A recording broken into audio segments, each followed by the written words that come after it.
Vay! Arayasın.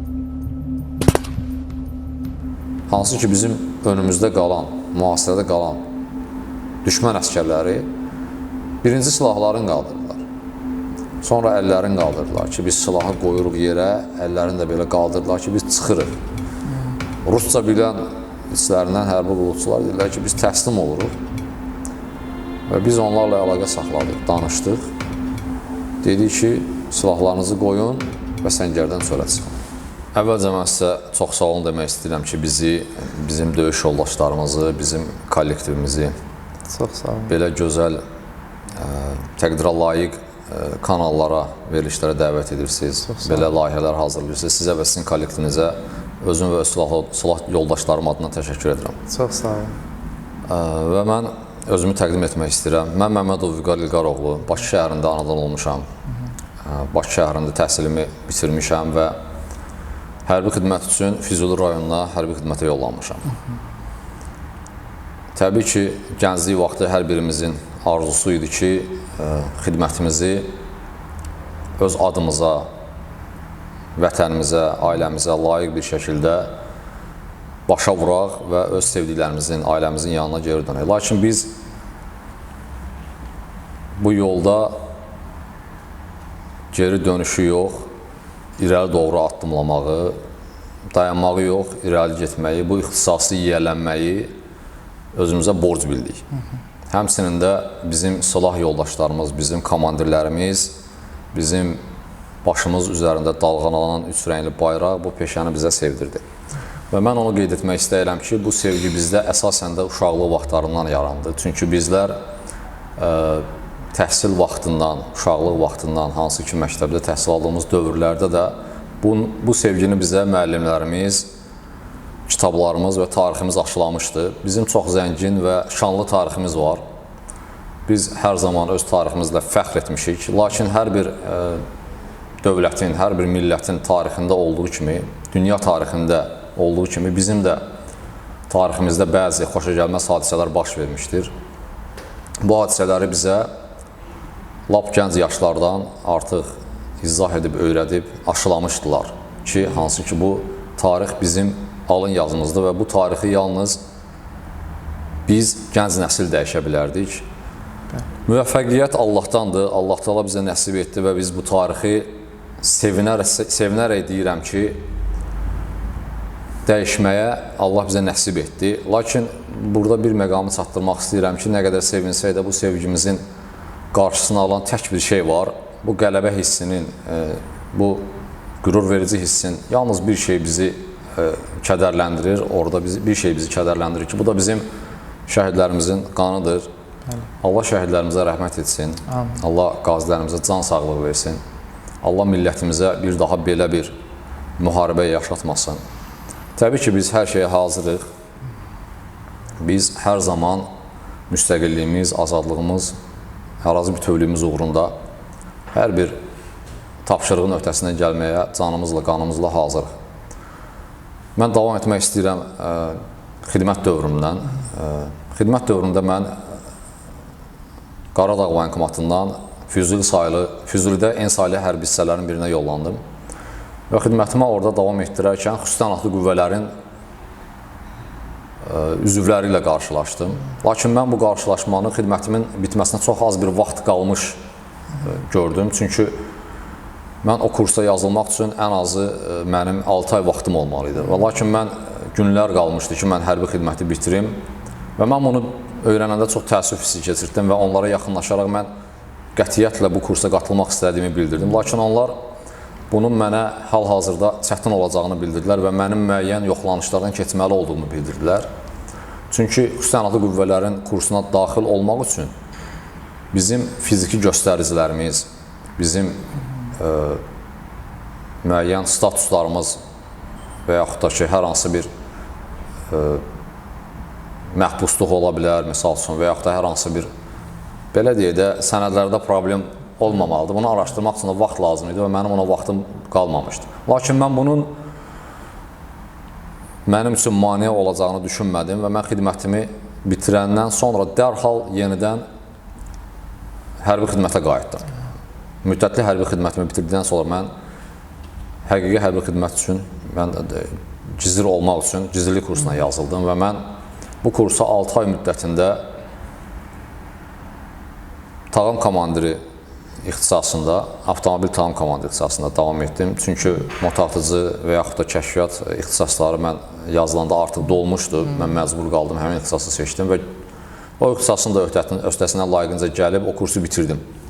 Bitirdikdən sonra Naftalanda Ensaylı hərbi hissəyə yollandım və hal-hazırda o hərbi hissə də hal-hazırda işğaldan azad olunan torpaqlarımızda fəaliyyət göstərir. Həmçinin də əsgərlik vaxtı xidmət etdiyim hərbi hissə də həmçinin ön xəttədir, irəliyə doğru gedib.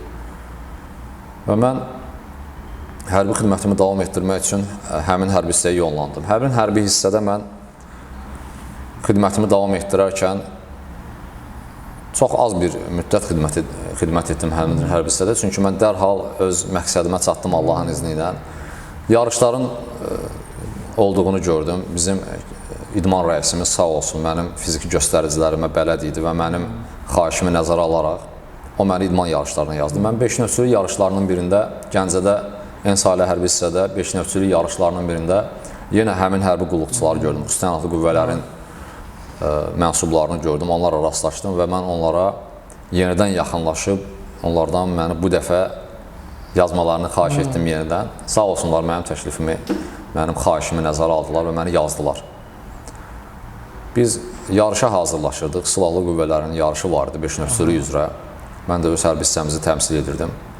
Biz o yarışda üstün yerlərdən birini tutduq, öz komandamızla. Və mən yarışdan sonra səbirsizliklə gözləyirdim ki, xüsusən adlı qüvvələrin kursuna məni çağırsınlar. Və nəhayət 40 gün, 2 aya yaxın bir müddət oldu ki, mən xəbər gözlərdim, lakin onlar bizi çağırmadılar. Mən və mənimlə birgə onlara yaxınlaşan döyüş yoldaşlarımı, silahdaşlarımı. Biz narahat olduq ki, biz yəqin ki, sənədlərlə bağlı hər hansı bir problem var deyə narahat olduq, amma qismətdən elə bir şey yoxmuş. Onlar bizi elə həmin narahatçılıqdan sonra belə deyim, bir həftə keçmədən çağırdılar və biz o kursa başladıq. 2013-cü ilin may ayı idi, səhv etmirəmsə, biz kursa başlayanda və biz kursa başladıq. Biz kursa gedəndə həmin kursa hazırlaşıb getmişdik, hazır idik. Lakin düşünmək, təsəvvür etmək ayrı, onu canlı yaşamaq ayrı. Həqiqətən də xüsusən adlı qüvvələr kursunu keçmək üçün insanda ən önəmli məsələlərdən biri də iradə məsələsidir. Sən ona əgər iradəni saxlaya bilməsən, sənin fiziki göstəricilərin nə qədər yaxşı olursa olsun, sən o kursun öhdəsindən gəlməyə çətinlik çəkəcəksən. Və şükürlər olsun ki, biz kursda nə qədər çətinliklərlə qarşılaşsaq da, əsasən də hamımızın dillərə əzbər olan bu cəhənnəm həftəsi deyilən bir həftəmiz var. Onunla qarşılaşanda biz o iradənin üzərində dayana bildik, o əzmlə, biz o iradə ilə o kursun ən çətin mərhələsinə çatdıq. O kursla bağlı mən sizə çox şey danışa bilərəm, lakin istəmirəm sizin çox vaxtınızı alın bu kursun bu hissəsində və mən sizə biraz, əgər icazə versəydiniz, cəhənnəm həftəsi barəsində danışmaq istəyirdim. Bir insan öz həyatında hər hansı bir maneə ilə qarşılaşanda ona hazır olmalıdır. İnsan həyatda hər şeylə qarşılaşa bilər. İnsan çətin işlə qarşılaşa bilər. İnsan hərbi xidmətdə çətinlik görə bilər. İnsan yaşayışda çətinlik görə bilər. Bu maddi sıxıntı da ola bilər, bu iş sıxıntısı da ola bilər, bu müəyyən psixoloji sıxıntılar da ola bilər. Lakin bu tamam bir fərqli bir şey idi. Yəni bu mənim həyatımda gənc yaşımızda bizim belə deyək, qarşılaşa biləcəyimiz ən çətin məqamlardan biridir. Çünki orada artıq sən fiziki göstəricilərin sənə heç bir halda kömək edə bilmir. Sən sadəcə öz psixologiyan, öz iradən, öz gücün, öz dözümlülüyün və iradənlə bunu öhdəsindən gələ bilərsən ancaq. Təbii ki, fiziki göstəricilər olmasa sən o kursa gedə bilməzsən. Bizi zaten ora seçəndə o fiziki göstəriciləri bizdən, o normativləri götürüb bizə ora qəbul edirdilər. Bəlkə də ora gəlirdi 1000 nəfər, bəlkə də 500 nəfər hər dönəmdə və bizim də dönəmimizdə ora düşünürəm ki, o seçmələrdən çıxan, kursa başlamaq üçün seçmələrdən çıxan ən azı bir 500 nəfər yadımda qalıb və o 500 nəfərdən təəssüf ki, biz 11 nəfər qalmışdıq kursda. Hələ kursun, mən sizə deyərdim ki, 6 aylıq kursun 3-cü ayı idi, yarı idi. Artıq orada 11 nəfər adam qalmışdı. Və biz bu kursda 11 nəfərlə birlikdə kursun sonlarına yaxın girdik cəhənnəm həftəsinə. Həqiqətən də bu cəhənnəm həftəsi deyilən ki, həftə var. O, mənim həyatımda ən çətin günlərdən, həftələrdən bir həftə oldu. Amma Rəbbimizə şükürlər olsun, mən onun öhdəsindən öz qrupumuzla, öz döyüş yoldaşlarımızla birlikdə gəldik. Burada mən niyə deyirəm döyüş yoldaşlarım, qrupumuzla? Çünki orada sən tək özün deyilsən. O kursu keçmək üçün sən tək özün güclü olmamalısan. Sənin yanındakı bodin səni qədər güclü olmalıdır. Ən az səni qədər. Çünki sənin body, yəni bədənin iki insanın bir təşkil elədiyi bir, belə deyək də, bədən adlandırılır. Body. İngilis dilində zaten bədən deyil. Və biz öz qrupumuzla, öz kollektivimizlə bu kursun öhdəsindən gəlməyə başlayırdıq yavaş-yavaş. Təlimatçılarımızın bizə verdiyi, bizə öyrətdiyi o bacarıqlarla, bizə öyrətdiyi biliklərlə biz artıq bu həftənin öhdəsindən gəlməyə başlayırdıq. Çox çətin həftə idi. İlk günlərdə təsəvvür eləyin ki, gecə yatmısınız və içəri su şaşqalar atırlar, göz yaşarıcı qazlardan istifadə edirlər. Və müəyyən stres yaşatmaq üçün müəyyən, belə deyim də, soyuq alətlərdən, silahlardan istifadə edərək sizin kursdan çıxmağınız üçün, əgər iradəniz çatmırsa, indidən çıxın deyə, belə deyim, sizin iradənizi sındırmağa çalışırlar. Yaxşı mənada sındırmaq, çünki əgər sən o kursu keçə bilməsən, gələcəkdə sən o xidmətdə müəyyən boşluqlara yol verəcəksən. Və bu, həqiqətən də lazımlı bir şeydir. Və şükürlər olsun ki, biz bunun öhdəsindən gəlməyə bacarırdıq. Biz artıq ikinci günündə başqa bir şeylə qarşılaşdıq.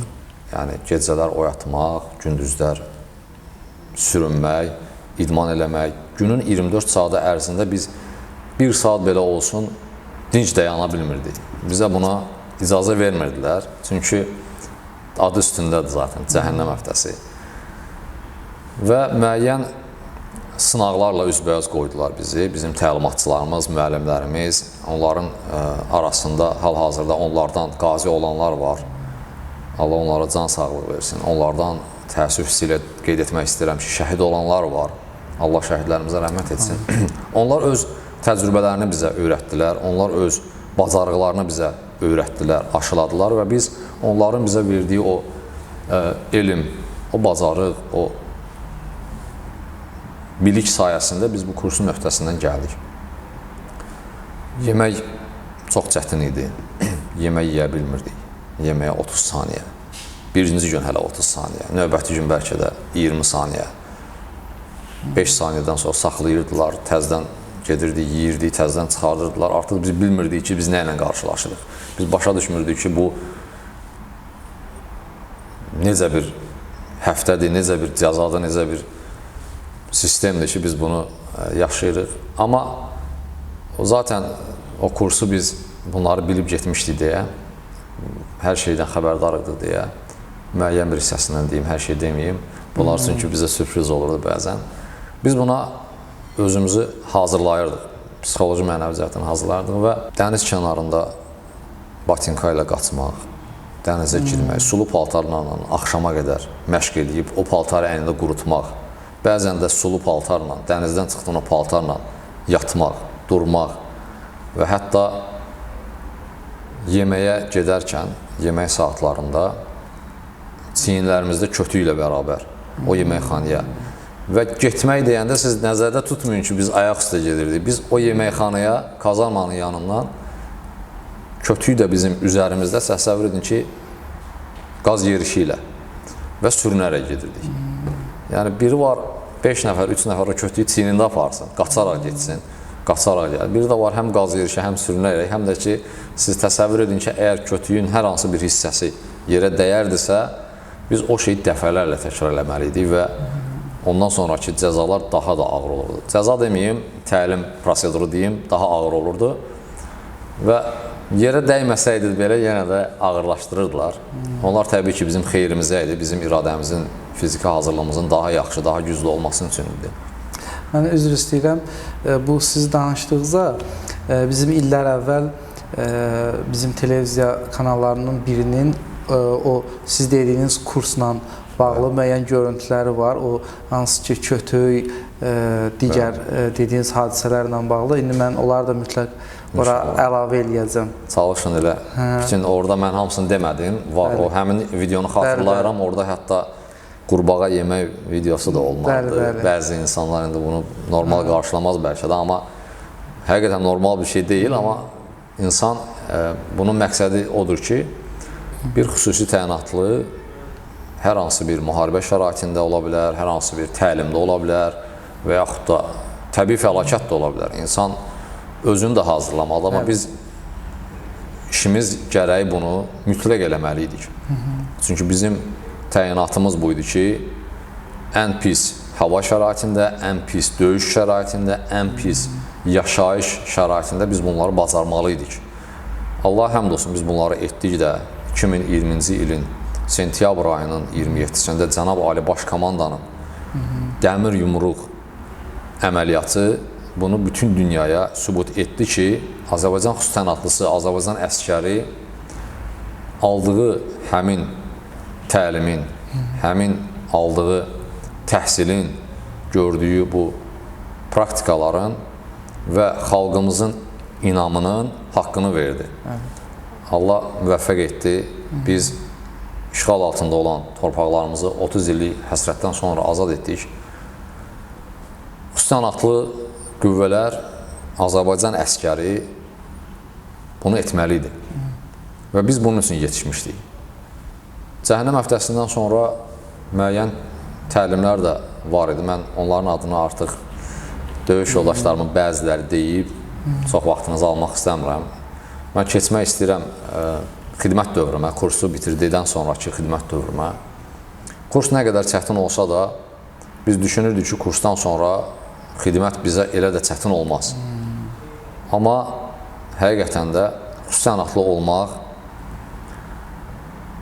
ən çətin peşə sahibi olmaq deməkdir deyə bilərəm mən. Yəni, həqiqətən də insan öz bacarığının üzərində nələrsə etməyi orada özünə borc bilir və onu səndən tələb edirlər.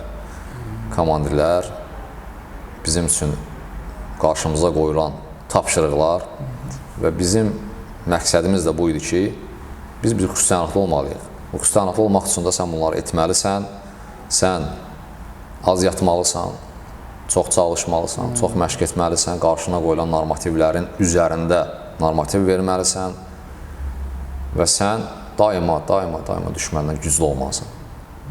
Ona görə də bir xüsusi təyinatlı olaraq mən xidmətimə başlayarkən mən gördüm ki, kurs çətin olmasına baxmayaraq xidmət dövrü bir o qədər çətin idi. Çünki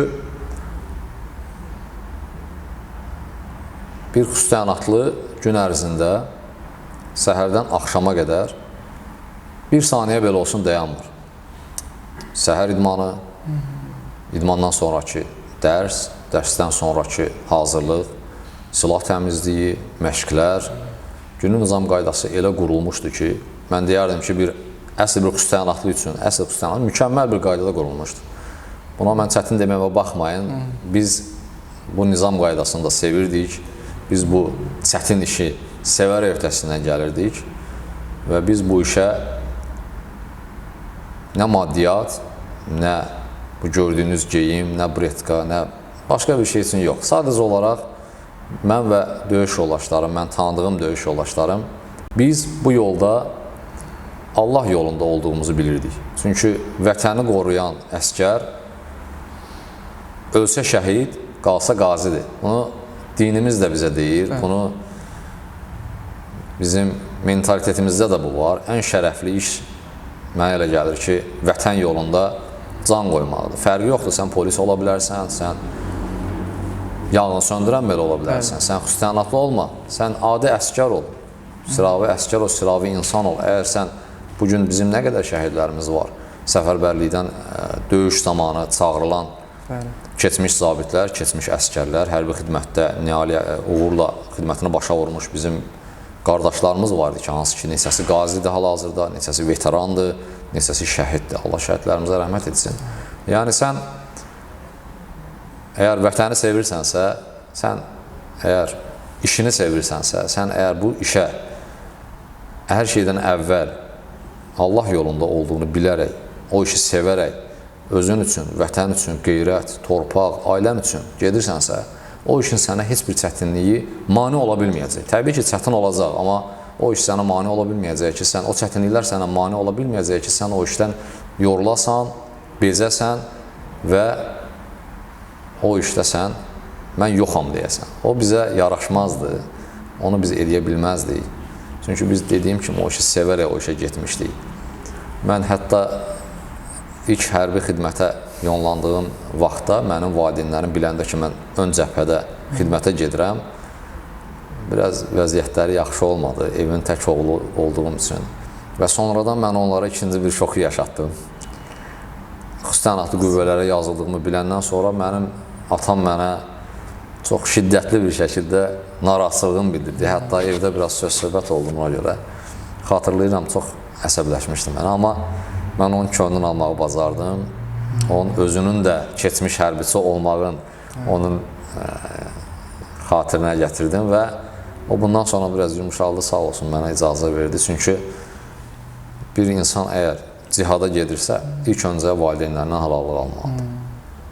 Və sağ olsunlar, bu işdə mənə mane olmadılar. Yenə də istəmirdilər. Heç bir valideyn istəməz ki, övladı çətin günlər yaşasın. Amma hər bir valideyn öz xalqının azadlığı üçün, öz vətəninin azadlığı üçün öz övladını, hətta özünü və digər bir övladını da qurban verməyə hazırdır məncə. Biz Azərbaycan xalqı olaraq bunun şahidi olduq. 2 övladını qurban verən, 2 övladını itirən valideynlər, şəhid ataları, şəhid anaları var. Öz yoldaşını itirən şəhid yoldaşları var. Və mən xidməti dövrümdə bu çətinliklərlə bir yerdə, bu şərəfli yolda öz döyüş yoldaşlarımla bu işdə başladıq bir xüsusi təyinatlı kimi formalaşmağa. Nəyə görə başladıq deyirəm? Çünki kurs sadəcə olaraq xüsusi təyinatlı ailəsinə girişdir. Bu peşəyə girişdir. İlk addımlardır. Sən əgər xüsusi təyinatlıyam demək istəyirsənsə, sən müəyyən kurslar var, onları keçməlisən. Və o kurslardan da əlavə sən özünü təkmilləşdirməlisən. Sən nə qədər kurs keçsən də, sən sertifikatlar sahibi ola bilərsən, medallar sahibi ola bilərsən, sən müəyyən bir ixtisas üzrə peşəkar ola bilərsən, amma sən özün öz üzərində çalışmağa davam etməsən, o kursu bitirdikdən sonra o kursu və yaxud da o bacarığı sən əgər təkmilləşdirməsən və onu qoruyub saxlaya bilməsən, sən yavaş-yavaş o bacarıqdan uzaqlaşacaqsan və sən bu yolda büdrəməyə başlaya bilərsən. Və bunun üçün də biz daima ildə 2 dəfə öz qrup komandirlərimiz tərəfindən, öz tabor komandirlərimiz tərəfindən imtahanlara cəlb olunurdu. İstər fiziki, istər testlərlə, istər hər hansı bir başqa digər bacarıqlarla, atış bacarığı olsun, dağçılıq olsun, fiziki normativlər olsun, müəyyən bilik bacarıqlar olsun, topoqrafiya, kimyəvi silahlar üzrə, istehkam maneələri üzrə. Biz bunlar üçün il ərzində durmadan hazırlaşırdıq. Və biz il sonunda da yuxarı komandanlıq tərəfindən bu sınaqlara rastlaşırdıq, bu sınaqlara hazırlaşırdıq. Və bir xüsusi təyinatlıyam deməsi üçün ən azı müəyyən illər lazımdır ki, ən azı, bəlkə də mən deyim 5 il, bəlkə də 10 il, bəlkə də 1 il, baxır indi fərdin özünə, amma həqiqətən 1 il ərzində bir xüsusi təyinatlının keçməsi olduğu kursları biz ora sığdıra bilmərik bəlkə də. Çünki bizim o qədər kurslarımız var. Bizim Cənab Ali Baş Komandan bizim üçün, bizim əskərlərimiz, bizim xüsusi təyinatlı qüvvələr üçün o qədər təminat qapıları açıb ki, sağ olsunlar. Həqiqətən də biz o kurslardan faydalanırıq. Bir nəfər o kursların hamısına getmir. Müəyyən fərdlər olaraq biz misal üçün bir qrupun içərisində 5-10 nəfərdirsə, müəyyən şəxslər müəyyən bir kursa, digərləri başqa bir kursa, misal gətirə bilərəm, dağçılıq kursu olsun, amfibiya kursları, dalğıc kursları olsun, yaxın döyüş kursları olsun, snayper, atıcı silahlardan, digər kurslar olsun, biz bunlardan istifadə edirdik. Və həmin kursu bitirib gələn şəxs bitirdiyi kursu digər qrup fərdlərinə də öyrətməli idi. Və sən bir xüsusi olaraq yalnız öz ixtisasında püxtələşməməlisən, sən bütün ixtisaslara yiyələnməlisən. Sən deməməlisən ki, mən bunu bacararam, eləyərəm, mən bunu bilirəm. Sən onun peşəkar olmalısan. Çünki mən niyə dedim, heç olmasa 5 il lazımdır? Çünki müəyyən xidmət dövründə, həmin xidmət dövründə müəyyən ixtisaslar dəyişərək sən onlardan da normativ verməlisən. Sən o ixtisas üzrə peşəkar olduğunu göstərməlisən. Bunun üçün də bizə çox vaxt lazımdır ki, biz bir xüsusi təyinatlı kimi yetişək. Biz 2016-cı ildə Azərbaycan Silahlı Qüvvələrinin xüsusi təyinatlıları və Səudiyyə Ərəbistanı, Qətər, Pakistan, Polşa, Almaniya, Amerika və Türkiyə və səhv etmirəmsə Hindistan da orada olmalıdır. Və biz 2016-cı ildə Türkiyədə keçirilən Efes 2016 təlimində iştirak etdik. Biz Azərbaycan Silahlı Qüvvələrinin əsgəri olaraq, Azərbaycan Silahlı xüsusi təyinatlı qüvvələr olaraq biz orada bir təlim kimi hazırlaşıb getmişdik. Və bu təlimdə hava zərbələrinin, düşmən mövqelərinə hava zərbələrinin endirilməsi, dəniz yolu ilə sahilə piyadaların çıxardılması, amfibiya hərəkatı və artilleriya zərbələrinin endirilməsi planları var idi. Və biz buna həmişəki kimi ciddi hazırlaşıb, yaxşı hazırlaşıb getmişdik. Bu sadəcə bir təlim idi. Mən bütün hamısını danışmaq istəmirəm.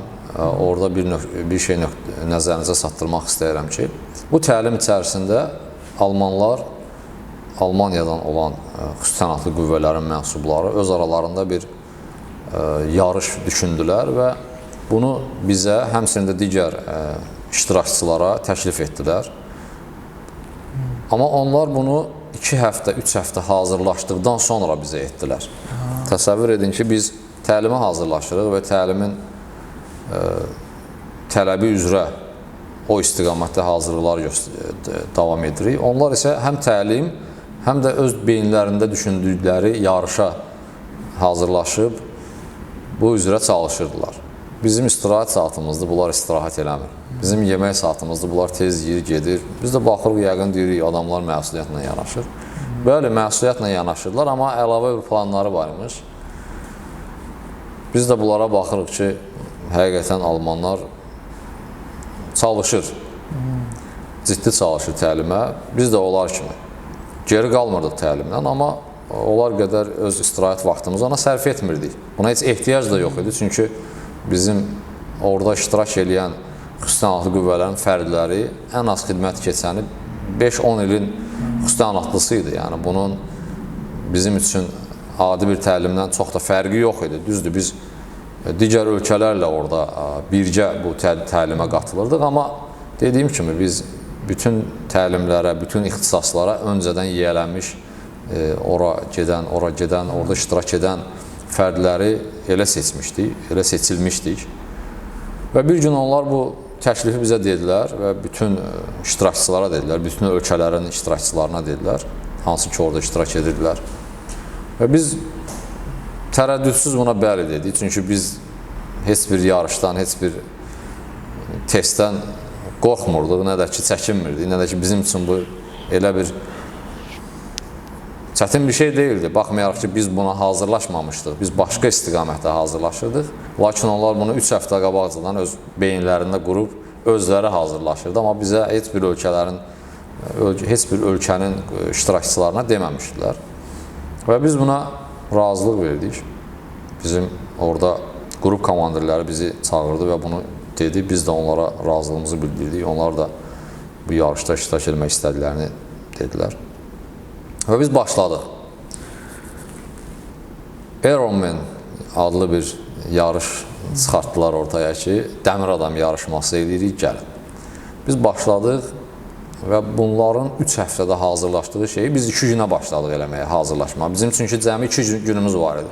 Sadəcə hazırlaşdıq ki, yəni qaydanı, bədənimiz o qaydaya alışsın, o müəyyən bir fərqlilik var idi. Çünki təlim tamam başqa idi, həmin yarış isə tamam başqa idi. Müəyyən orada cığırlar vardı, biz o cığırları keçməliydik. Müayinə zolaqları vardı, biz o zolaqları keçməliydik. Yaralıların təxliyəsi idi, helikopterdən həmçinin fast drop ilə eniş idi, düşmən sahəsinə giriş idi, düşmən arxasına keçid idi. Biz bunu hazırlaşdıq 2 günə, onlar isə hazırlayıb 3 həftəyə. Və biz bunu çox da ciddi yanaşmırdıq buna. Çünki bilirdik ki, onlar nə qədər də hazırlaşsalar da, onlar nə qədər bu yarışı özləri tərtib etsələr də, bu bizim üçün asan da olacaq. Bir əminlik var idi. Çünki biz bundan öncə də dəfələrlə yarışda iştirak etmişdik. Biz hər yarım rübdə belə deyim, öz aramızda və digər vaxtlarda da ən azı ildə bir dəfə qrupları növbəli şəkildə, qruplarımız növbəli şəkildə istər respublika daxilində, istər kənarda həm kurslar, həm də təlimlərdə iştirak edirdik. O cümlədən də yarışlarda olurduq. Biz orduda 5 növçülükdə dəfələrlə birincilik əldə etmişik. Bizim xüsusiyyətli qüvvələrimiz orduda, silahlı qüvvələrdə dəfələrlə birincilik əldə edib. İstər 5 növçülükdə, istər triatlonda biz öz sözümüzü demişik.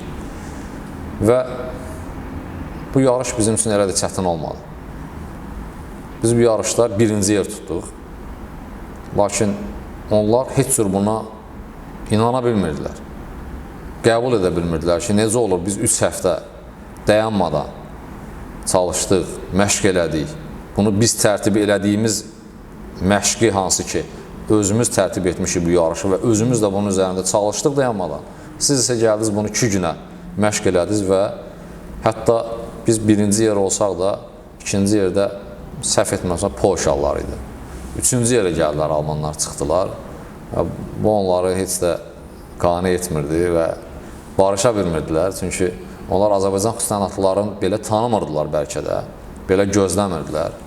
Lakin Azərbaycan xüsusiyyətli qüvvələri dünyada öz sözünü deyən qüvvələrdən, öz sözünü deyən ordunun, mən deyərdim ki, orduların başında gəlir. Çünki biz baxsaq ki, biz döyüşü 2020-ci ildə başladıb qazanmışıq, amma düşmən təxribatının qarşısını alaraq biz o döyüşü qazanmışıq. Amma ki, indi tanınmışıq biz, yəni müharibədən sonra bəlkə də onlar bizi tanıyıblar, amma əvvəl bilmirdilər bizim gücümüzü. Amma onlar o vaxtdan anladılar ki, Azərbaycan xüsusiyyətinin əskəri istənilən bir çətin tapşırığın ötəsindən gələ bilər. Çox maraqlı bir hal idi ki, onlar bunu özləri tərtib etməsinə baxmayaraq, həqiqətən də bizdən çox geridə qaldılar. Yəni, bu bir daha onu göstərir ki, Azərbaycan əskəri dünya əskəri ilə müqayisə olunsa, özümüz də şahid olduğumuz kimi onlardan çox irəlidədir.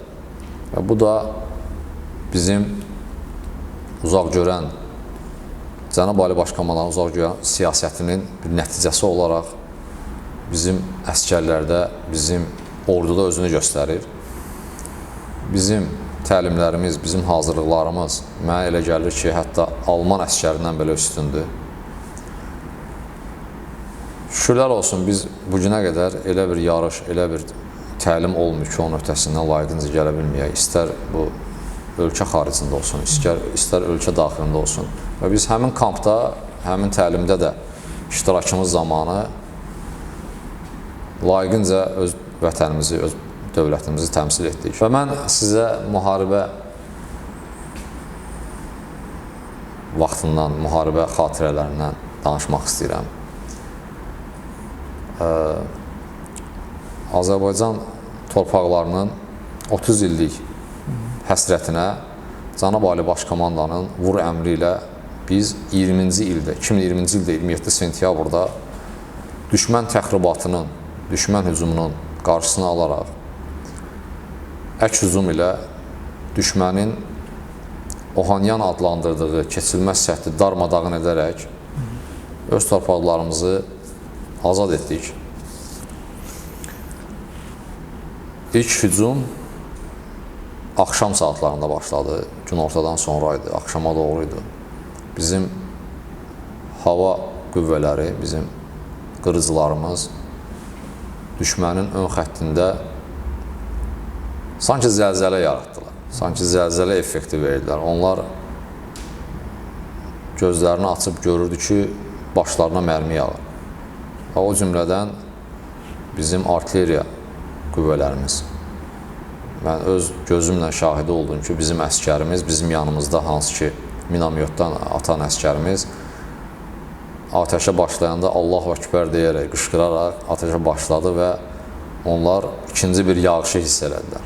Və biz ön xətti demək olar ki, çox rahat bir şəkildə keçdik. Maneələrlə üzləşirdik, onların da artilleriyaları, onların da postlarından bizə atəşlər olunurdu. Lakin ilk eşalonu biz demək olar ki, çox asanlıqla keçdik. Lakin bizim Kəlbəcərdə olan tapşırıqlarımız zamanı relyefin çətinliklərinə görə və onların uzun illər boyu hazırlayıb düzəltdiyi postlara görə biz orada sadəcə o postlar deyildi, onların müşahidə kameraları var idi, onların uzaqdan idarə olunan silahları da var idi və onların əraziyə hakim olmaları onların üstünlüyünü biraz daha artırırdı. Nə mənada əraziyə hakim? Yəni ki, onlar orada artıq uzun illərdə yerləşmişdilər.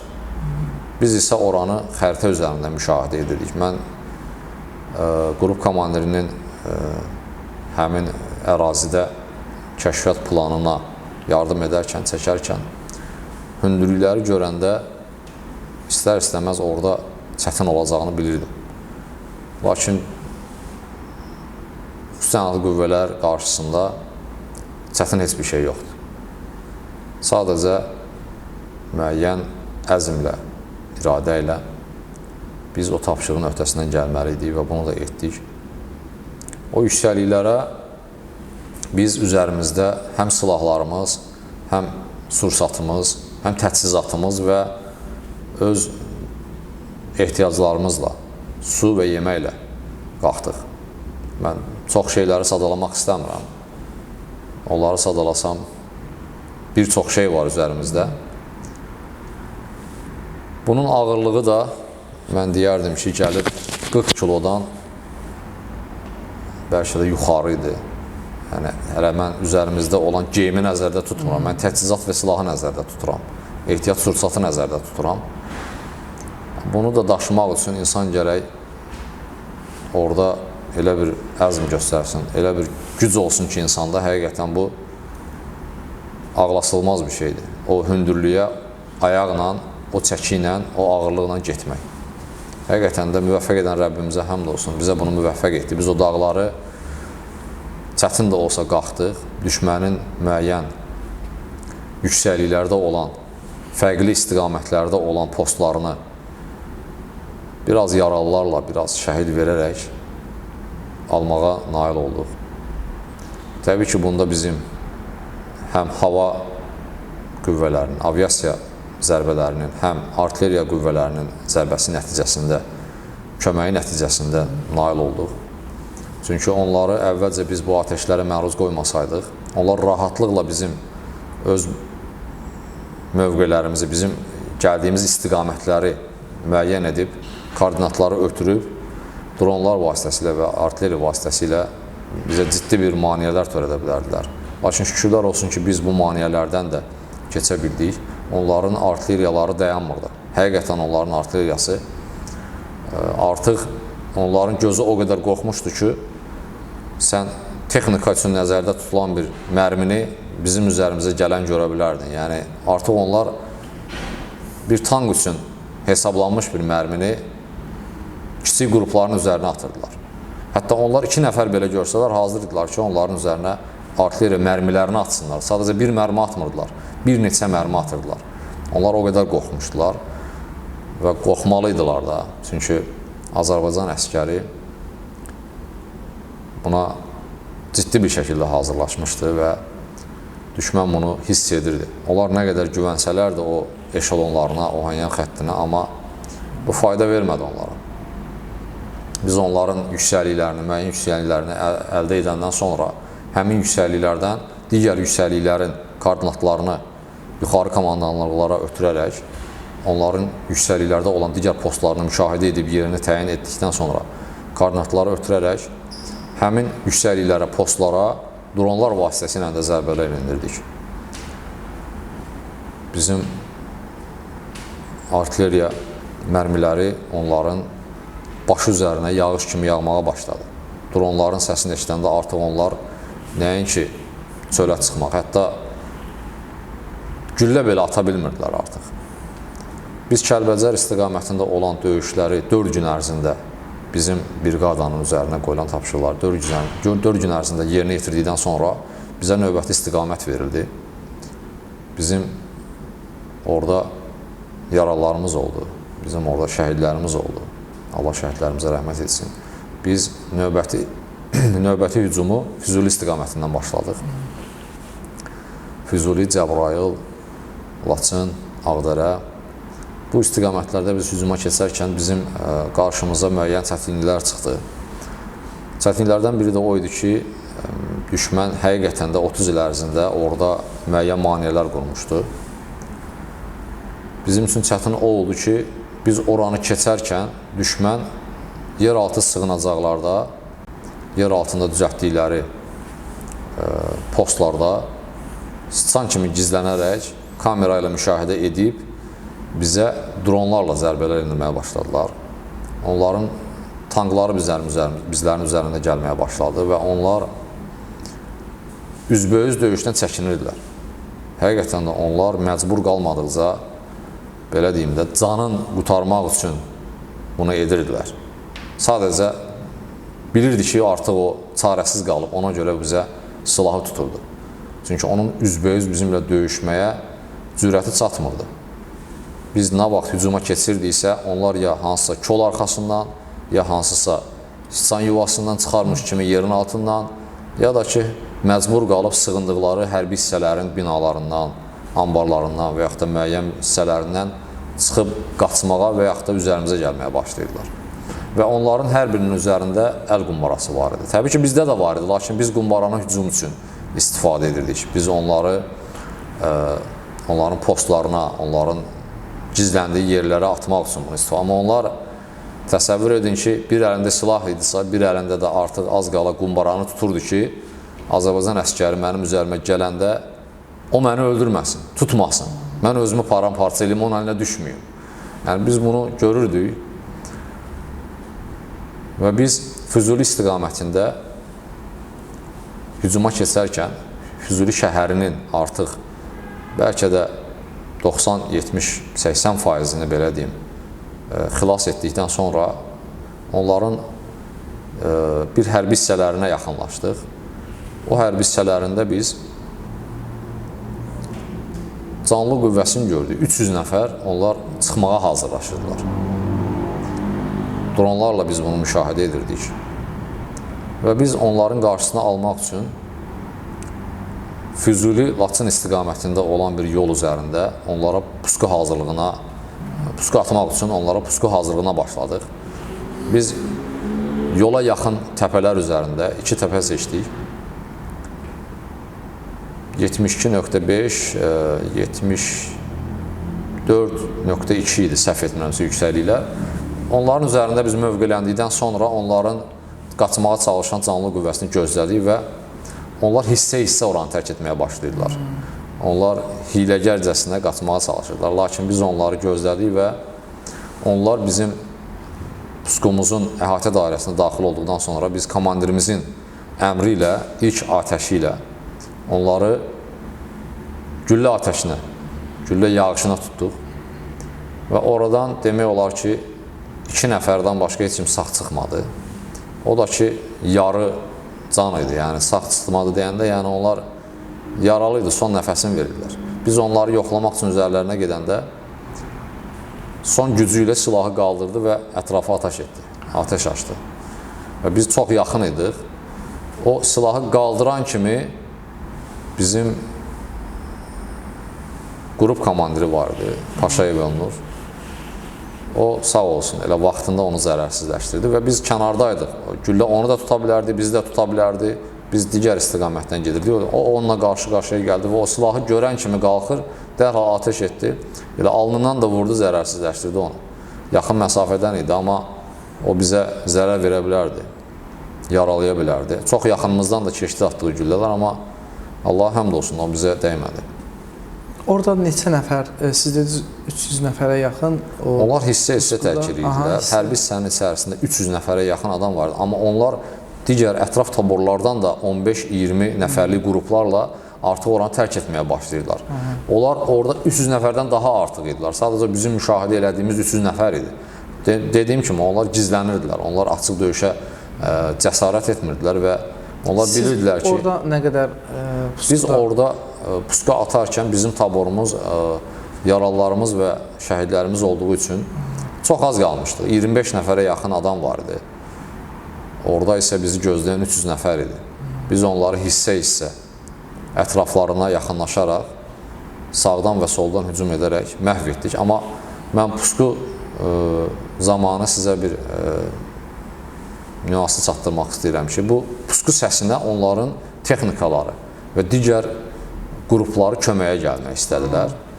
Hansı ki, gəldilər də biz puskudan dərhal sonra texnikaların yaxınlaşdığını müşahidə etdik. Çünki pusku zamanı hamı getmir düşmən yoxlanışına. Müəyyən ərazidə bizim müşahidəçilərimiz olur, atəş dəstək qüvvəsi olur, axtarış qrupları olur, məhv etmə qrupları olur. Biz az olsaq da bu qrupları öz aramızda bölüb biz puskumuza atdıq və növbəti puskuya hazırlaşmaq üçün komandirimizdən, bizim tabor komandirimizdən əmr gəldi və biz dərhal öz mövqələrimizə qayıtdıq. Çünki onlar növbəti dəfə gələndə artıq 15-20 nəfər gəlmədilər. Onlar 3 texnika gəldilər. 2 böyük maşın və 1 UAZ, belə deyim, komandir maşını gəldi. Və biz dərhal yerlərimizi tutduq, amma onlar çox yaxındaydı, onlar çatmağına az qalmışdı. Biz tələsik yerimizi tutduq və onlar yaxınlaşanda bizim Əsgərov Fərid, sizin qonağınız olub, hansı ki, o qumbara atan vasitəsilə onların texnikalarından birini zərərsizləşdirdi. Və bizim, Allah rəhmət etsin, Rəşidov Tural bizim taborda ən fəal fərdlərdən biri idi. O, digər texnikanı da o zərərsizləşdirdi. Və komandir maşınında isə mən deyərdim ki, bir əl boyda yer qalmamışdı ki, ora güllə dəyməsin. Hər yeri güllə içində idi. Yəni, biz onları öz sursatları ilə məhv edirdik. Çünki bizim sursatlarımız nə qədər, bizim təminat bölmələri vardı, sağ olsunlar. Bizə nə qədər gətirsələr də, biz oradakı sursatdan da istifadə edirdik ki, qoy onların özünü öz güllələri ilə vuraq. Və biz onları həqiqətən də belə, necə deyim, dərmədeşik etdik. İçərisindəki cəsədləri də yoxlayanda baxdıq ki, ən azı bir cəsədin, bir leşin üzərində yalan olmasın 100 dənə güllə izi var idi. Yəni, bu onlara heç göz açmağa imkan vermədi. Lakin texnikanın arxa hissəsində bir neçə düşmən əskəri gizlənmişdi və o həmin puskudan sonra özünü maşından yerə atdı. Əlində də qumbara, hansı ki, çekası da çəkilmişdi, üzüyü çəkilmişdi. Və biz ona yaxınlaşanda bilirdik o diridir. Və bilirdik onun əlində qumbara var. Və biz ona biraz yaxınlaşanda istədik ki, o bizi görsün və onun reaksiyasını görək. Ya o ölməli idi, ya da bizə əsir düşməli idi, ya da biz onu əsir götürdükdən sonra yenə də məhv etməliydik. O, bizim yaxına gəlməyimizi gözlədi. Çünki o, ölənə yaxın yenə də məkir niyyətindən əl çəkmədi. O, bizə zərər vurmaq istəyirdi, amma o, bilmirdi ki, bəlkə də biz kimik. O, bəlkə də o, ölüm şoku ilə başını bizə qaldırıb baxmadı. Biz xüsusiyyənatlıyıq, biz öz düşmənimizə yaxınlaşmağı bilirik.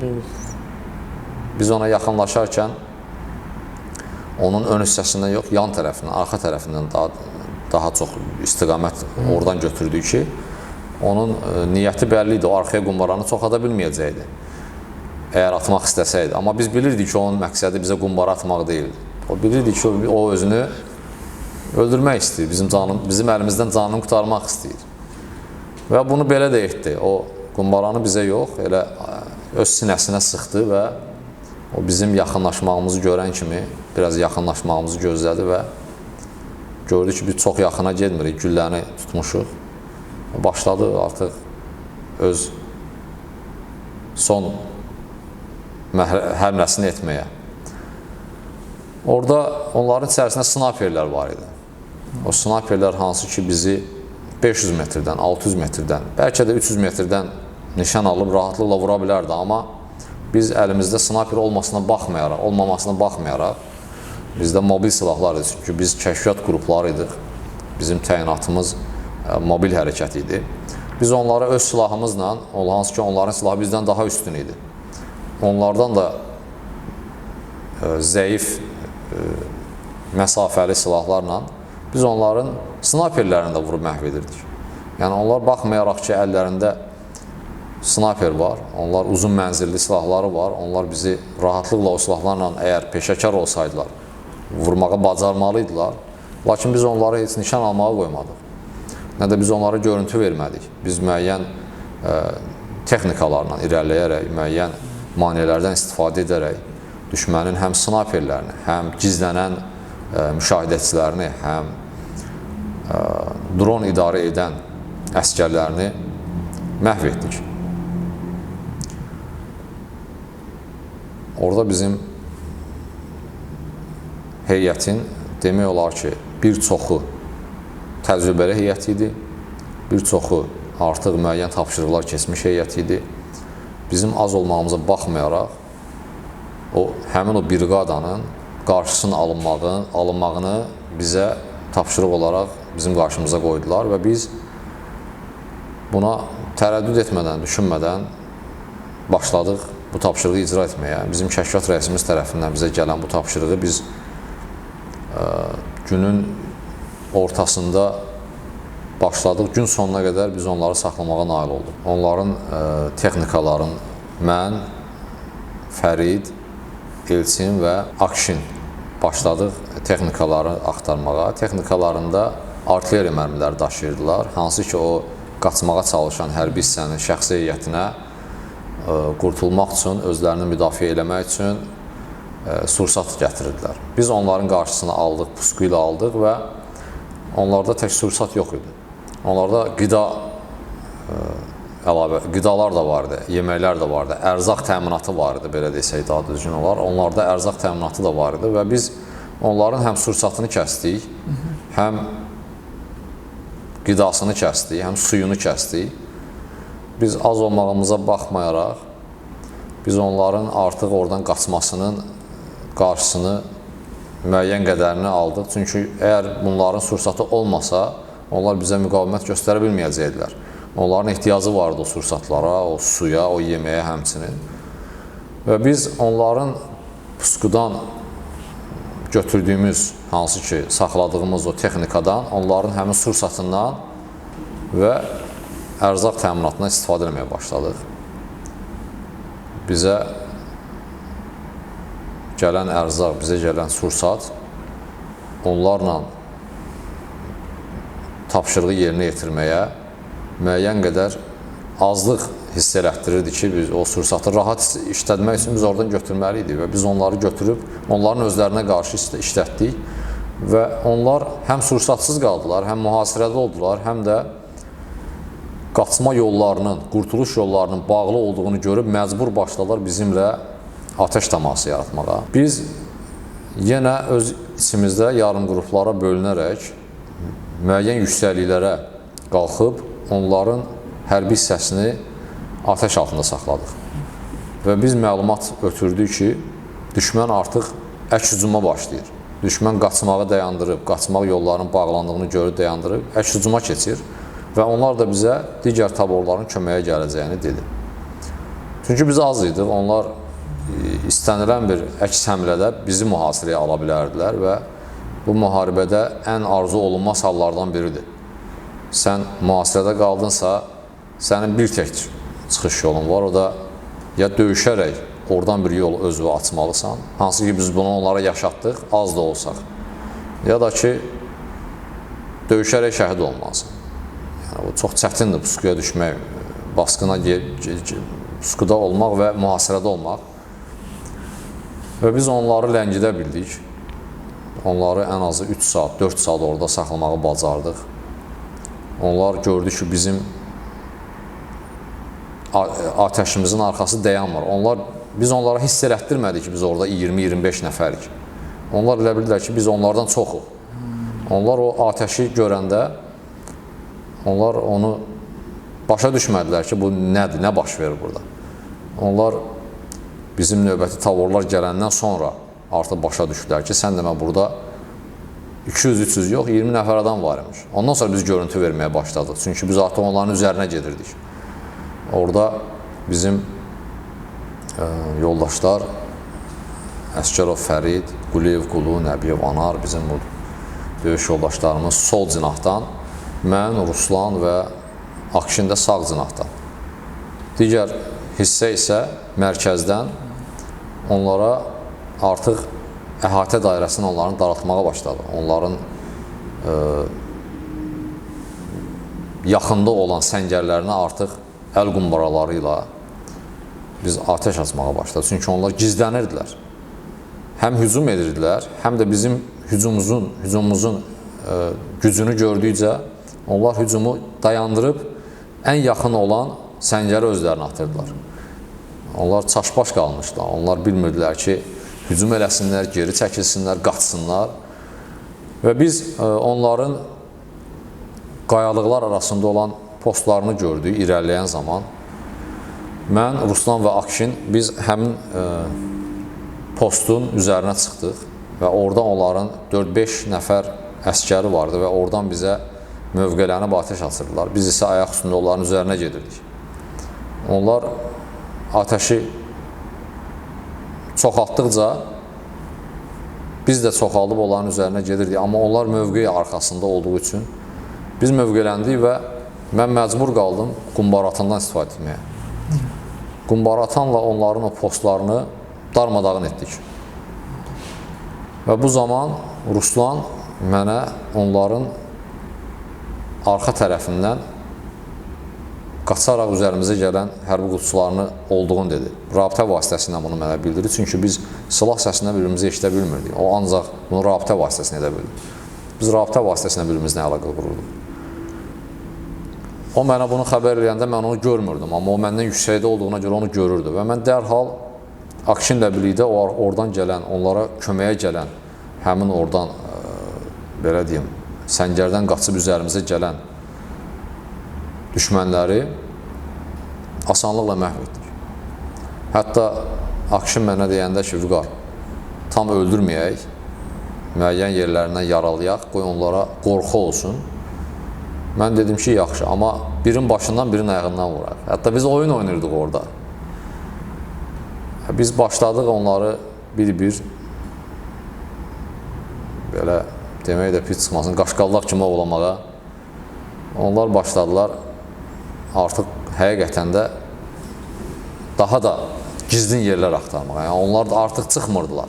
Bunu görən, səngərdən bunu görənlər, çıxanlar var idisə də artıq onlar bunu görüb çıxmırdılar. Həm Fəridgilin atdığı qumbaralar vasitəsilə, həm bizim onların üzərinə atdığımız qumbara atanlar, əl qumbaraları və onların üzərinə yağdırdığımız atəş vasitələri gördükdə onlar artıq daha da qorxub olduqları yerdə qalmağa başlayırlar və onlar bir müddət sonra təslim oldular. Amma təslim olmazdan əvvəl müqavimət göstərirdilər bizə. Onların orada snayperləri var idi. Baxmayaraq ki, biz onlara yaxın idik, onlar yenə də bəlkə də ölüm qorxusundan idi ki, bizi vura bilmirdilər. Allahın təqdiri idi ki, Allah bizi qoruyurdu onların ateşindən. Əlhamdülillah, biz müsəlman idik, onlar isə, belə deyim də, Allahın tanımayan insanlar idi. Onlar bizim torpaqlarımıza hücum eləmişdilər, onlar bizim körpələrimizə zülm etmişdilər, onlar bizim xalqımıza zülm etmişdilər və onlar bunun layiqli cəzasını alırdılar.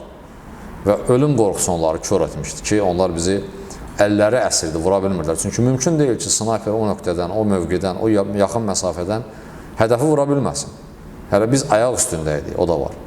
Biz gizlənsəydik, biz mövqələnsəydik, o başqa. Amma o cəhd edirdi. Yəni, hətta Ruslan bizimlə bir yerdə, bizim irələdiyimiz mövqedə dedi ki, Vüqar, ayağımın altından artıq güllə keçdi və yaxınımızdan güllələr keçməyə. Çünki biz yaxınlaşırdıq və Artıq hiss elədik ki, snayper var orada. Və biz başladıq mövqe almağa, mövqələnməyə, mövqe arxasından atəş açmağa. Biz o qədər atəş açmışdıq ki, artıq silahlarımız yanırdı. Yəni, normalda bu PK-da olur, PK-nın lüləsini dəyişirlər, soyuğun qoyurlar. Əgər sən onu dəyişməsən, o əyilə bilər, silah atmaz, sənə mane ola bilər. Artıq biz öz silahlarımızda da bunu müşahidə edirik ki, bu silahda olmayan bir şeydir, amma bunda baş verir. Çünki biz dayanmadan atəş açırdıq. Çünki düşmənin ardı-arxası kəsilmirdi. Yəni, təsəvvür olar, qaçmaq istəyir, biz isə onları qoymuruq qaçmağa. Və biz atəşi davam etdikdə mənim silahım başladı tutulmağa. Tək-tək atırdı. Avtomatik atəş rejimindən keçdi tək-təkə. Atəş açmırdı. Mənim silahım ləngiməyə başladı və mən yoldaşlarımdan məni müşahidə eləməyini xahiş elədim. Rabitə vasitəsilə onlara bildirdim və onlar atəşi daha da artırdılar ki, onlar hiss eləməsinlər ki, bizim sayımız mı azalıb, silahımız mı tutulub. Və mən o anda tez silahımı təmizləməyə başladım. Çünki içində güllə qalmışdı, lülənin içində. Silah toxunulmaz haldaydı, o qədər qızmışdı ki, onu sökmək də artıq çətin məsələ idi. Yaxşı ki, bizim əlimizdə əlcək var idi, döyüş əlcəkləri var idi. Biz onların vasitəsilə, mən onların vasitəsilə onu tez bir zamanda söküb, təmizləyib, döyüşə qayıda bildim. Atəş açmağa davam etdim. Və bu zaman snayperin bizi həqiqətən də hədəf aldığını hiss elədik. Çünki artıq güllələr daha yaxından gəlməyə başlayırdı. Baxmayaraq ki, onlar bizi qədər profesional deyildi, amma yaxın məsafədən onlar bizi rahatlıqla vura bilərdilər. Akşinin yanından bir dəfə keçdi, Ruslanın ayağının altından bir dəfə keçdi. Mənim önümdəki qaya artıq demək olar ki, toz halına gəlirdi ön hissəsi. Mən dumandan, tozdan görə bilmirdim artıq önümü. O qədər ateşi çoxalmışlar ki, bizim üzərimizə. Çünki onlar bilirlər ki, biz onları ovlamağa gəlir. Onlar özlərini ölümdən qorumaq üçün gizləndiyi yerlərdən bəlkə də baxmadan da olsa ateş edirdilər. Çünki onlar bilirlər ki, biz onlara o ateşə baxmayaraq biz yaxınlaşmalıyıq, yaxınlaşacağıq. Və nəhayət ən yaxına gəldiyimizdə ya qumbarayla, ya da elə başları üzərinə gedib onları paramparça eləyəcəkdik. Onlar bunu bilirdilər. Və dayanmadan ateşi artırırdılar hətta.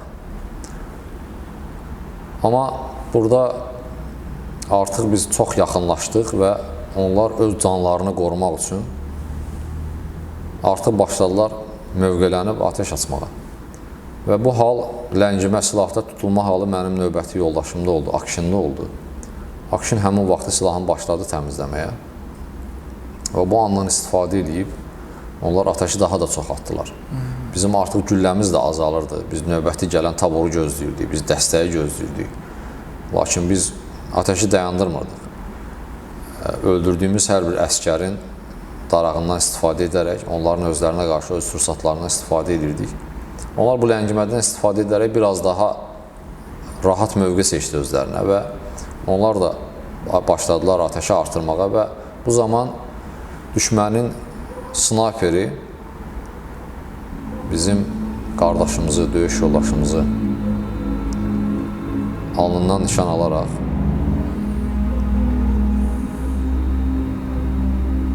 demək çətindir, şəhid etdi. Akşin şəhid oldu. Bunu görən Ruslan mənə xəbər verdi və biz ona yaxınlaşdıq və onun həqiqətən də başından güllə aldığını gördük. Bir-birimizi qoruyaraq onun yanına gedə bildik. Baxmayaraq ki, biz 2 nəfər qalmışdıq, amma onlar yenə də yaxınlaşa bilmirdilər. Biz məlumat verdik komandirimizə, digər qrup yoldaşlarımıza. Onlar sol tərəfdən sağa çəkilərək, bizim yanımıza gələrək, bizə atəş dəstək olaraq bizə şərait yaratdılar ki, biz döyüş yoldaşımızı oradan çıxardaq. Və biz onu oradan çıxartdıq və onun haradasa 1 dəqiqə olardı ki, can verməyə müşahidə etdik. O gənc yaşında torpağımız üçün, vətənimiz üçün, millətimiz üçün öz canını qurban verdi. Bu hamımızın başına gələ bilərdi, lakin bu onun qədəri idi, onun alın yazısı idi. Allah ailəsinə səbir versin. o bizi dayanmadan, düşmən snayperi bizi dayanmadan hədəf alırdı, amma vura bilmirdi. Və nəhayət o məkri istəyinə nail oldu. O bizim döyüş yoldaşımızı baş nahiyəsindən vurmağı bacardı. Və bu anda bizim digər istiqamətdə də bizim bir döyüş yoldaşımızı qarın boşluğuna yaralamışdı.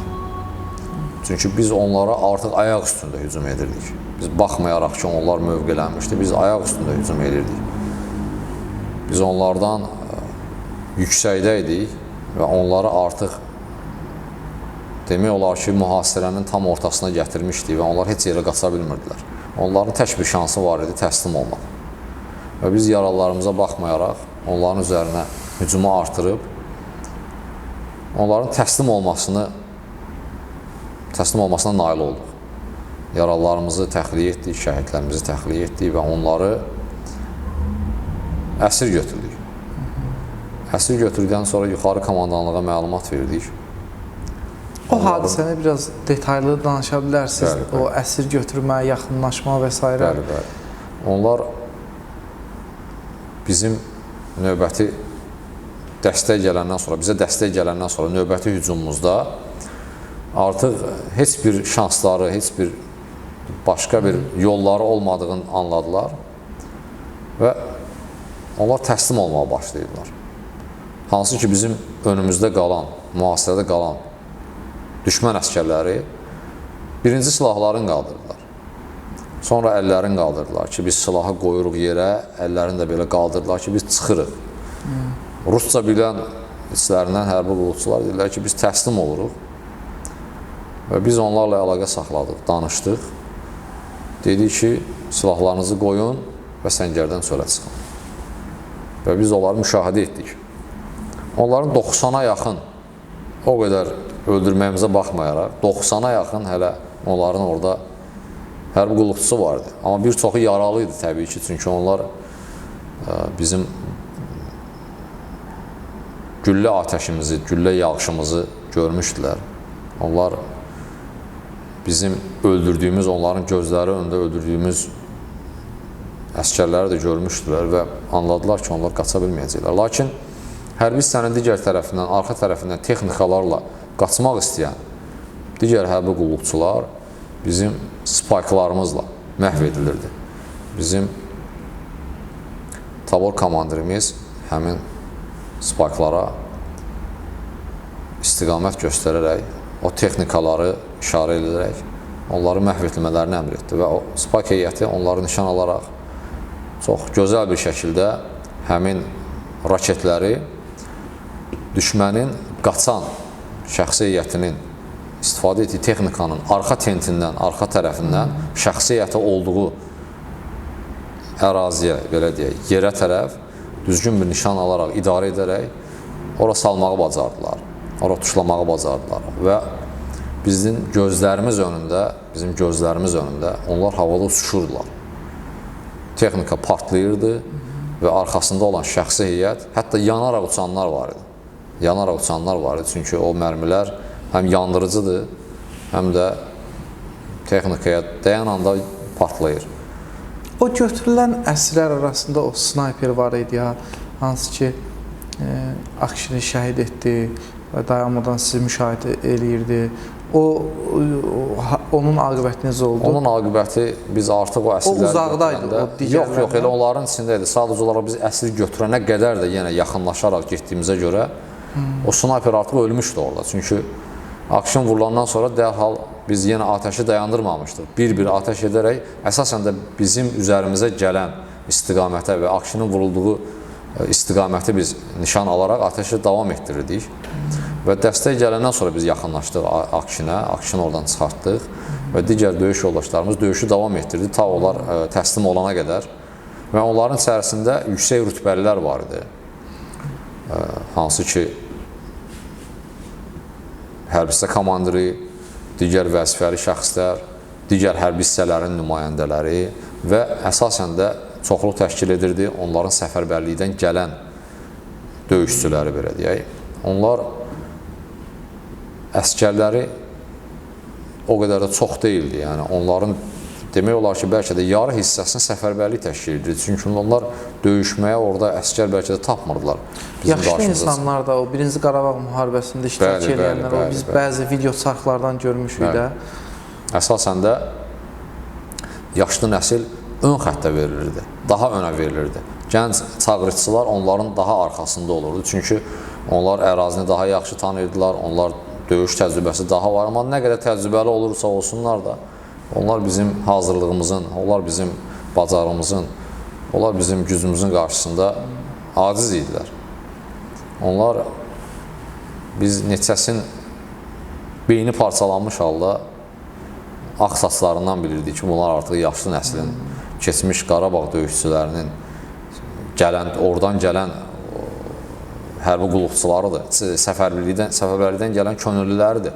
Biz onları üzdən tanıya bilməsək də ki, bu neçə yaşındadır, amma saçının rənginə qədər biz görürdük ki, artıq bu qan içində olurdu. Bir hissəsi ağaran saç görəndə bilirdik ki, bu yaşlı nəsildir.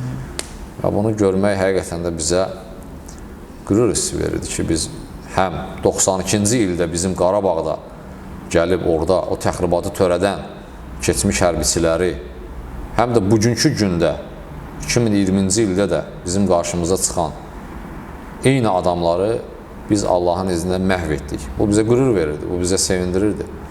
Bu bizə həqiqətən də daha da əzmimizi artırırdı və onların o qanını gördükcə biz daha çox onların qanını axıtmaq istəyirdik. Biz həmin tapşırığı yerinə yetirdikdən sonra Laçın istiqamətinə hərəkət etməyə başladıq və bu zaman bizim bir yaralı yoldaşımız vardı, qulağından yaralanmışdı. Qulağının demək olar ki, bir hissəsi yox idi. Biz onu göndərə bilmirdik hospitala. Biz nə qədər eləsəydik, getmək istəmirdi. Axır məcbur tabor komandiri heç olmasa müayinə üçün get, sonra gələrsən dedikdən sonra o razılaşdı. Qulu da adı, o həqiqətən də qəhrəman qardaşlarımızdan biridir. O getdi. Yəni bizdə elə yaralarımız da var idi ki, misal üçün mən digər istiqamətdə döyüşürdü, amma bir qrupdaydıq. Onun xəbəri gələndə mən çox pis oldum. İsayev Təbriz var, bizim dəyərli qardaşlarımızdan, Allah rəhmət eləsin, Allah ailəsinə səbir versin. O ikinci dəfə, hətta üçüncü dəfə mənə elə gəlir ki, dəqiq xatırlamıram, üçüncü dəfə qaydanda o şəhid oldu. Yəni bizdə demək olar ki, bir çox yaralımız gedib yarasını saratdırdıqdan sonra və yaxud da elə yerindəcə ilkin tibbi yardım göstərildikdən sonra döyüş meydanına qayıdır. Mənim qrup komandirim də həmsinin. Adamın başının yarısı demək olar ki, qəlpə yarası idi, İbrahimli Ayaz. Amma adam dayanmadı, saxlamadı döyüşü. Adam ilkin tibbi yardım alandan sonra dərhal yerindən döyüşə qayıtdı. Bizim hərbi qulluqçularımız, bizim xüsusən qüvvələrin fərdləri, yəni yaralanmaq və yaxud da güllə yarası və yaxud da digər bir travmadan sonra dayanmaq istəmirdilər. Daima döyüşə qayıdırdılar. Bizim Laçın istiqamətimizdə gedən döyüşlərdə də digər hərbi hissənin ərazidən qaçmaq istədiyini gördük. Füzulidən artıq biz Laçına doğru gedəndə həmin Füzuli və Laçın yolu istiqamətində də hardasa 200 nəfər piyadanın qarışqa kimi bir xətt üzərində getdiyini gördük. Amma bizim yenə də qruplarımız ayrılıb digər taborlardan müşahidə üçün getdiyi üçün biz onlara ilkin müdaxilə etmədik. Biz onların yönləndirməsini etdik, dronlar və artilleriya qüvvələrinə və dronlar vasitəsilə onların texnikalarını, arxada gələn texnikaları və öndə gedən bir qrupunu zərərsizləşdirdikdən sonra onların parçalanmağına gətirib çıxartdıq, onların parçalanmağını təmin etdik və onlar orada saxlamağa çalışdıq. Bu zaman biz onların üzərimizə hücum etmək istədiyini gördük. Bizi az gördülər və bundan istifadə edib bizi mühasirəyə almaq istədilər. Mühasirəyə alan zaman onların yaxınlıqda olan artilleriya qurğularından da bizə atəş olundu. Biz yüksəkliklərdə mövqələnmişdik və biz yüksəkliklərdə yenə cəmləşərək az qüvvə olaraq parçalandığımız üçün 5-3 nəfərlik qruplar olduğumuz üçün Amma yaxın ərazidə olduğumuz üçün müşahidələri yerinə yetirirdik. Dərhal yenidən cəmləşdik və həmin qüvvələrin qarşısını almağa başladıq. Lakin burada bir problemlə üzləşdik. Onların digər təpələrdə və təpə arxasında olan artilleriya bölmələri atəş istiqamətini dəyişərək bizim üzərimizə başladı atəş etməyə. Yəni onlar bizim digər texnikalarla, digər artilleriya bölmələri ilə, digər taborlarla məşğul idisə, onlar artıq bizim həmin ərazidə ciddi bir təhlükə mənbəyimizin olduğunu görüb, dərhal istiqaməti bizim üzərimizə çəkdilər və biz orada artıq həqiqətən də düşmənin yağışa bənzər bir ateşini gördük. Sanki kiçik çaplı idi, amma onlar həqiqətən də bir döyüşçünün üzərinə bir mərmi xərcləyirdilər. Yəni onlar baxmırdılar ki, orada bir nəfər var, 2 nəfər var, 3. Onlar texnika üçün ayrılmış mərmini hətta bizim üzərimizə atırdılar. Və bu zaman bizim bir əskərimiz də şəhid olan Rəşidov Tural, ikisi bir yerdə həmin artilleriya mərmilərinin nəticəsində şəhid oldular. Bunu biraz demək çətindir, amma həmin artilleriya zərbəsindən kaska belə, yəni paramparça idi. Siz təsəvvür edin, bədənində olan geyimlər, təchizatlar, onun zərbənin nəticəsindən silahın belə nişangahı silahın üzərindən ayrılıb parça-parça olmuşdu. Silahın özü demək olar ki, 2 hissəyə ayrılmışdı və əyilmişdi. Yəni, dəmir bu hala düşürsə, yəni onun qarşısına insanlar görün nə hala düşə bilərdi. Allah rəhmət eləsin, biz onu da orada itirdik və biz oradan məcbur müəyyən bir istiqamətdə geri çəkilməyə məcbur qaldıq.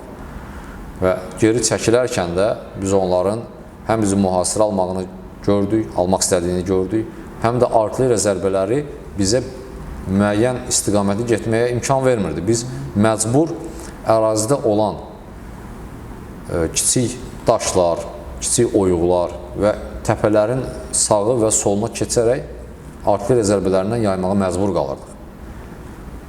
Biz bu zərbələr qarşısında ciddi müqavimət göstərə bilməzdik. Çünki başımıza göydən mərmi yağırdı. Biz mövqeləndik və onların koordinatını yuxarı komandanlığa ötürdük və dərhal onların o atəşinin səsi kəsildi. Və biz bundan sonra yenidən toparlanıb hücuma davam etdik. Biz hücum edərkən görürdük ki, düşmən əskəri artıq o istiqamətə qədər bizə hücum edirdisə, bizim qruplarımızın, taborlarımızın qarşısında dirənirdisə, bundan sonra artıq onlar öz hədəflərini dəyişərək hücum yox, qaçmaq planı üzərində onlar artıq hərəkət edirlər. Çünki həqiqətən onlar gördülər ki, artıq o Ohanya xəttindən əsər əlamət qalmamışdı. Onlar artıq öz canları qurtarmaq üçün başlayırlar qaçış planlarına. Hücumu artıq onlar adını çəkə bilmirdilər ki, biz hücum edirik və yaxud da hücum edirik. Düşünmürdülər hücum haqqında. Onlar sadəcə qaçmaq haqqında düşünürlər və qaçarkən də biz onları yenə bizim raketlər vasitəsilə, dronlar vasitəsilə, artilleriyalar vasitəsilə darmadağın edirdik. Onlar məcbur qalıb texnikalardan düşüb, yara halda olsalar belə sürünərək və yaxud da silahını atıb qaçaraq uzaqlaşmağa çalışırdılar oradan. Lakin biz yenə də onların qarşısını alırdıq. Biz onları elə yerindəcə məhv edirdik. Əgər texnikadırsa artilleriya ilə, texnika deyilsə mühasirəyə alaraq onları məhv edirdik. Düşmən nə gördüyünü anlamırdı, nə baş verdiyini anlaya bilmirdi. Allah həmd olsun, biz buna müvəffəq olduq, müvəffəq edən Allahdır. Və mən də həmin istiqamətdə artıq yara almışdım, məcbur təxliyə olundum. Və bundan sonra mən müalicə alıb Qaragöl hadisələri zamanı, Qaragöl ətrafında olan sərhədlərin dəqiqləşdirilməsinə cəlb olundum və orada da düşmənin gözündəki qorxunu görməyə başladım. Artıq müharibə bitmişdi də. Bəli, artıq müharibə bitmişdi. Bəli, artıq müharibə bitmişdi. Biz orada onların gözündəki qorxunu görürdük. Orada da müəyyən hadisələr baş verdi. Mən istəyirəm onlardan sizə biraz məlumat verim. Yəqin ki, sizin qarşınıza da çıxıb bu Lapatka hadisələri. Biz ateş aça bilmirdik, çünki ateşkəs elan olunmuşdu, amma biz sərhədlərimizi nöqtəsini bəlli eləməliydik. Bizə verilən xəritə üzərində, bizə verilən nöqtələr üzərində biz öz sərhədlərimizi onlara göstərməliydik. Onlar çəkilmək istəmirdilər. Onlar gəliblər, durublar burada. Biz başa salmağa çalışırıq ki, siz orada durmalısınız. Sizin yeriniz bura deyil. Vadar eləməyin ki, biz yenə sizi məhv eləyək burada. Onlar bilirdilər, hər an biz onlara ateş aça bilərik. Baxmayaraq ki, ateşkəsdir. Lazım gələndə bizə komanda verilmişdi ki, əgər lazım gələrsə açıq döyüşdən yayınmayacaq. Və biz öz sərhədlərimizi başladığı yerə, öz sərhədlərimizin olması lazım olduğu yerə qədər onları yenə sürdük belə, demək düzgündürsə, sürdük onlar. Biz onları durduqları yerdən iti qovan kimi qovduq. Cənab Ali Baş Komandanın sözü kimi. Həqiqətən yaraşır onlara. İti qovan kimi qovduq oradan. Biz onları lazım olduğu yerdə otuzdurduq və biz artıq orada gözlədik növbəti bölmələrimizi. Onlar sərhədin bərpası üçün gəlməli idilər və bu zaman da onlar yenə öz məkr planlarını həyata keçirməyə çalışırdılar. Həmin siz də gördüyünüz, bəlkə də izləmişsiniz, həmin ərəfədə onlar problem yaradırlar. Onlar iddia edirlər ki, yox, bura deyil, buradır, siz çox gəlmişsiniz. Müəyyən hadisələr yaşanırdı aramızda və biz ateş aça bilmədiyimiz üçün bəzilərini şillə təpi ilə, bəzilərini lapatka ilə, bəzilərini ilə sürüyərək oradan çıxardırdıq. Onların gözündəki o qorxu mənə elə gəlir ki, onlara bir ölənə qədər bəsdir. Onlar artıq öz yerlərini bilirlər. Və mən bizim döyüş yoldaşlarımızın həqiqətən də şücaəti haqqında, onların öz bacarığı haqqında sizə bildirmək istəyirəm ki, döyüşün ilk günündən ta o sərhədlərin dəqiqləşdirildiyi günə qədər bir an belə oradan ayrılmayan, bir an belə o döyüş meydanı tərk etməyən əskərlərimiz var. Bəzilərimiz məcbur olub, yaralanıb, geri çəkilib, yenidən qayıtsaq da, bəzilərimiz tamamilə yararsız olub, geri qayıtsaq da. Bəzi qardaşlarımız var idi ki, ilk günündən son gününə qədər orada oldular və o əməliyyatlarını yerinə yetirmək üçün 44 gün bir döyüş və növbəti tapşırıqlar da müəyyən aylar çəkdi. Yəni, bu heç də asan deyildi. Bu, həqiqətən də kitaba yazılası, həqiqətən də dastan yazılası bir hadisədir. Azərbaycan xalqı üçün çox uğurlu bir əməliyyatlar idi. Təbii ki, biz bunu qan bahasına aldıq. Amma bu belə də olmalıydı. Biz bunu qanla vermişdik, qanla da almalıydıq. Allah şəhidlərimizə rəhmət etsin. Amin. Bizim hələ də orduda, xidmətdə olan yoldaşlarımız var. Mən onlarla tez-tez əlaqə saxlayanda onlar yenə də öz xidmətlərinin əvvəlkindən daha da üstün, daha da modern davam etdiyini bildirirlər. Biz tez-tez görüşürük döyüş yoldaşlarımızla. Və mən onu demək istəyirəm ki, bu döyüş, bu müharibə tək silah gücünə yox, ən əvvəl Rəbbimizin izni ilə, ondan sonra xalqımızın təbii ki, əzmi ilə, dəstəyi ilə və Azərbaycan əskərinin gücü ilə şükürlər olsun ki, biz torpaqlarımızı qaytarmağa nail olduq, müvəffəq olduq və həqiqətən də bugün biz Qafqazda, bu regionda, dünyada, nəinki Qafqazda, dünyada söz sahibiyik. Bunu edən Azərbaycan əskəri idi. Bunu edən başda gedən, ön xəttdə gedən xüsusi təyinatlı qüvvələr idi. Mən buradan bütün döyüş yoldaşlarım adından da sizə təşəkkür edirəm ki, siz bu məsələləri işıqlandırırsınız. Siz qəhrəmanları üzə çıxardırsınız.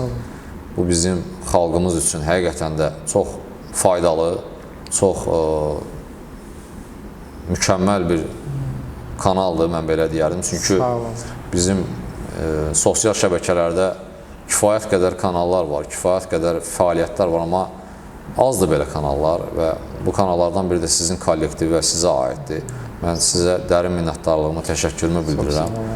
Bizimlə belə müsahibələr götürürsünüz, verilişlərə dəvət edirsiniz. Çox sağ olun deyirəm. əziyyətiniz yerdə qalmaz inşallah. Səsiniz tək ölkəmizdən yox, xaricdən də gələr və mən inanıram ki, bizim bu Azərbaycan ordusunun bu dillərə əzbər olan qələbəsi bir kino halında artıq kinolarda artıq dünyada tanınacaq. İnşallah. O da istərdim ki, sizin əlinizlə olsun. Mən sizə bunu arzu edirəm ki, Çox sağ olun. daha da gözəl, daha da uğurlu yerlərdə olasınız. Çox sağ olun. Təşəkkür edirəm dəvətiniz üçün. Sağ olun. Minnətdaram. Çox sağ olun. Sağ olun.